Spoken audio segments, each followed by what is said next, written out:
Hi, welcome to the Brief Book Reviews channel, otherwise known as An Old Guy Reviews the book that he's read this week.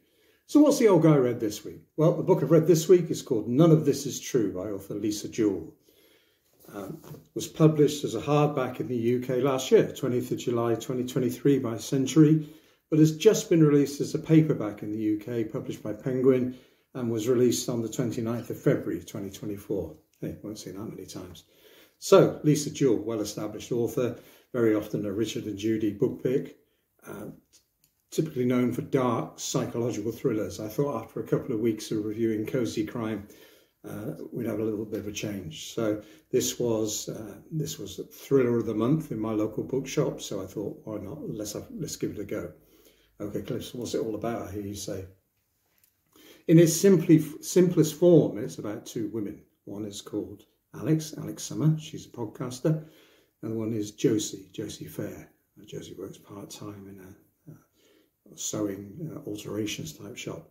So book kicks off with Josie going with her husband Walter for a birthday meal at a local restaurant, Lansdowne. Typically, they just have a meal at home and a bottle of wine.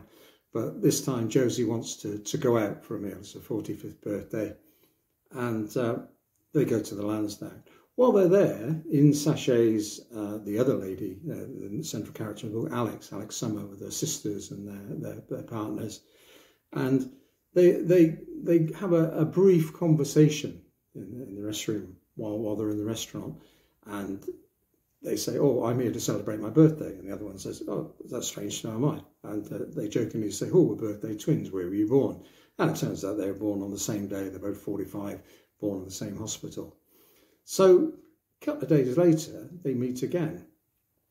And Josie says to Alix, "You're a podcaster, aren't you?" And Alix is the podcast queen, if you will. She has a podcast, he says, checking his notes, called All Women, which she's done over 30 episodes. She's got her own studio in the garden of a house in London, which her husband Nathan, who's a commercial real estate salesman, bought for her for her birthday. So she's well set up. She's got two kids at primary school and has a nice life. And you can see that Josie feels that maybe her life isn't quite as good as Alix's. Josie's married to Walter, who is way, way older than her. She's got two daughters, Roxy and Erin. Roxy's left home. Erin's basically a gamer and barely comes out of her room. So she's a little bit jealous of Alix and her ideal life. Alix's children, Lisa and Leon, are both at primary school. She's got a husband who earns good money. Josie pitches an idea to Alix, and it's like, there's going to be some changes in my life soon. I think it would make the subject of a great podcast. Alix isn't too sure because she's got a successful podcast, but she feels maybe the topics for that podcast have run their race, and maybe it's worth talking to Josie. So this is where the thriller, if you will, definitely pulls you in, because it's a psychological thriller, and we see the relationship between the two women change. Josie is pitching a podcast idea to Alix, and Alix isn't quite sure about Josie, and there's a little bit of unease, and the tension gradually builds through the book as Josie basically inveigles her way into Alix's life. It turns out quickly that Alix realises that Josie may not always be telling exactly the truth, and in fact, when her husband Walter and Josie come over for a meal to Alix and Nathan's place, Walter tells Alix that sometimes Josie can be somewhat elastic, has an elastic relationship with the truth.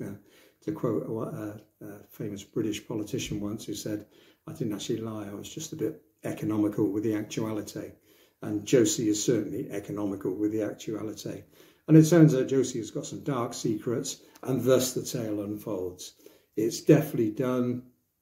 Very short chapters, so you think, "Oh, I'll just read another one," and it pulls you in. It's a very well-written book.